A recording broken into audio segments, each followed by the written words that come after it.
C'est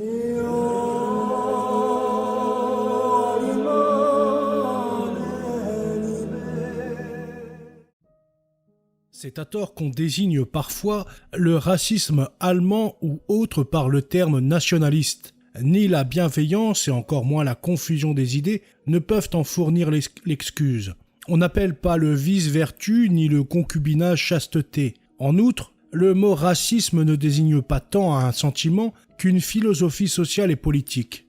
S'il désignait le sentiment national, il ne serait pas condamné, celui-ci étant aussi naturel et aussi légitime en Allemagne qu'ailleurs. Pour autant qu'il nous est possible de démêler tous ces aspects, nous croyons saisir que le nationalisme est un phénomène humano-social indifférent à être justifié et orienté par telle ou telle philosophie. S'il est incorporé à une philosophie qui a pour postulat la supériorité de la race, il dégénère en racisme. Si par contre il est intégré à une philosophie spiritualiste et rationnelle, il demeure du nationalisme. Alors, il ne lui reste plus qu'à devenir renforcement vertueux des énergies volontaires pour devenir patriotisme. On se plaît d'ordinaire à déceler dans le racisme un reliquat de paganisme. Il est commode de porter au compte de celui-ci toutes les aberrations de notre société présumée chrétienne. Mais est-il sûr que les païens accordaient à la matière une supériorité sur l'esprit et aux politiques une primauté sur le religieux? Sans doute. Les Grecs, s'en remettant à une légende ancienne, se croyaient autochtones, déposés au cœur de l'Hélade par le soin des dieux et partant se considéraient comme des surhommes. On rencontre des traces de cette croyance dans les politiques d'Aristote. On pourrait peut-être en dire autant des habitants de l'Inde, de la Chine et du Japon. La légende des origines de ce dernier est particulièrement gracieuse. D'autre part, n'ayant aucune perspective sur les destinées surnaturelles de l'homme, le païen jugeait tout du point de vue temporel, reléguant au domaine du mystère la question de la survivance dans l'au-delà. Il estimait que le seul milieu où l'homme puisse pratiquer une religion sensée et s'adonner au culte de la sagesse était la cité, l'homme de la forêt étant condamné à croupir dans l'ignorance et à être en proie à la superstition. La cité constituait donc une sorte de sommet, le meilleur lieu où devenir homme et se préparer à passer dans la demeure des dieux. Et si l'on proclamait parfois la religion nécessaire au maintien des bonnes mœurs, cela n'implique pas qu'on la subordonnât au gouvernement temporel. L'existence de la cité se déroulait, remplie d'appréhension et de respect, sous la protection d'une divinité ombrageuse. Enfin, on ne perd pas son temps à démontrer que Socrate, Platon et Aristote ont accordé à l'esprit une suprématie tyrannique sur la matière.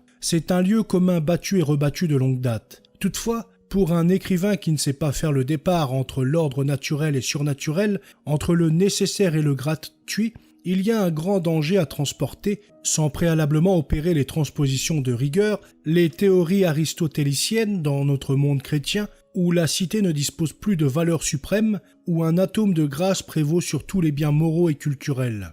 Ainsi, Charles Maurras, n'étant pas chrétien, a été victime de ce péril. Il a osé subordonner le catholicisme à la civilisation méditerranéenne, le réduisant au rôle inférieur d'instrument de culture. Le catholicisme ne s'est pas révélé à lui une fin souveraine, par la saisie de laquelle l'individu passe dans le plan divin, mais il lui est aperçu comme un excellent moyen d'aménager un milieu terrestre de qualité supérieure. En parcourant ses œuvres, on a l'impression qu'il n'y a pour lui qu'un absolu, la civilisation méditerranéenne, l'homo méditerranéus, et que tout doit s'y subordonner. Un vrai nationaliste, écrit-il, place la patrie avant tout. Il conçoit donc toutes les questions politiques pendantes dans leur rapport avec l'intérêt national. Nous n'avons pas l'intention de résumer ici ces doctrines. Cela a déjà été fait dans Pourquoi Rome a parlé. Cependant, nous croyons pouvoir sans injustice soutenir que ces principes conduisent à la mobilisation des valeurs humaines et divines au servage du national. Cette inversion de l'ordre objectif est grosse d'une hérésie. En conséquence, ces écrits ainsi que le mouvement politique qui se modèle sur eux furent condamnés. Le racisme descend infiniment plus bas. En présence du dualisme inhérent à l'être humain, il opte pour la matière, en ce sens que, poussant trop loin l'interférence des ordres, il lui accorde une priorité de gouvernement. Étendant le déterminisme qui régit l'ordre physiologique au plan de l'activité intellectuelle, morale et artistique, il aboutit à l'hégémonie de la chair et du sang. Il rend le complexe physiologique, la race, justifiable des tares ou des qualités de l'esprit. Au lieu de distinguer, comme nous le faisons, l'ordre d'être, gouverné par la nécessité physique et physiologique, de l'ordre d'opération, gouverné par l'ordre de la raison et de la liberté spirituelle, il confond tout dans un même plan, il unifie toutes nos tendances en les réduisant sans merci à l'état de sujétion vis-à-vis de la loi de l'hérédité et du sang.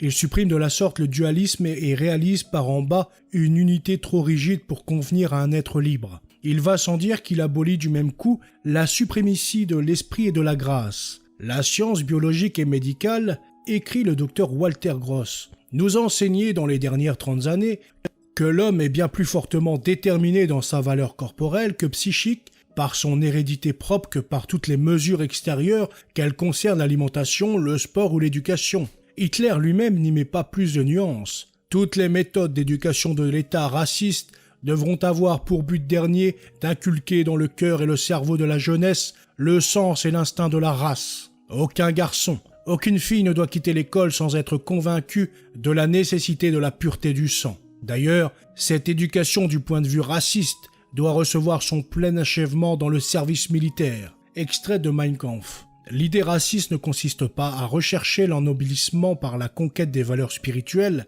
mais à revenir, par des procédés de sélection, à la pureté matérielle des origines. Étant donné que notre vie spirituelle est déterminée par les ondes du sang, il est de souveraine importance de purger celui-ci des scories étrangères. L'origine des peuples européens, celle du peuple allemand en particulier, est passablement perdue dans le recul des âges, mais à l'aide de la sociologie et des savoirs annexes, on peut sûrement réussir à fouiller les ascendances et à y découvrir que de l'arien.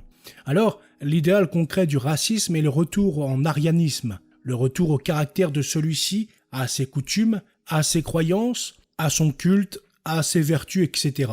Ceux qui se plaisent, par un triste travers d'esprit, à tirer avantage des confusions pour mieux fustiger leurs compatriotes et brandir l'anathème sont libres d'appeler cela du nationalisme. Nous n'y voyons que matérialisme cru.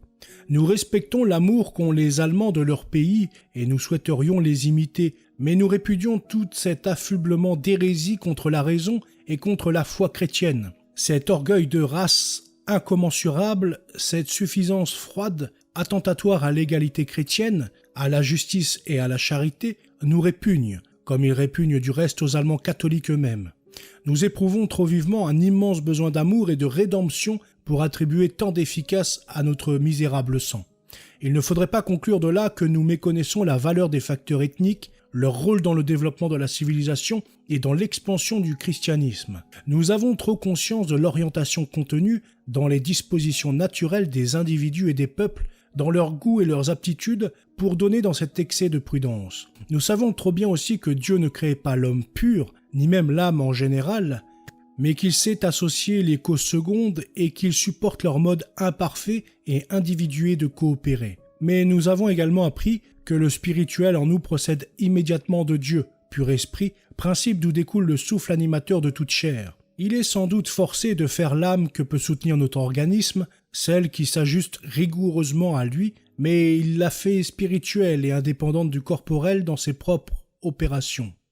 Cela apparaît clairement dès qu'on a aperçu l'irréductibilité radicale qu'il y a entre les lois du logicisme et de la liberté d'une part, et celles de la biologie et de la physiologie d'autre part. L'esprit transcende la matière, la domine, l'utilise à ses fins, et surtout possède la merveilleuse prérogative de modifier ses tendances, de les enrichir d'habitude, de les soumettre à demeure à ses ordres. L'esprit n'a pas le pouvoir de changer la qualité de l'organisme corporel, mais il a celui de le faire concourir à la poursuite de son idéal.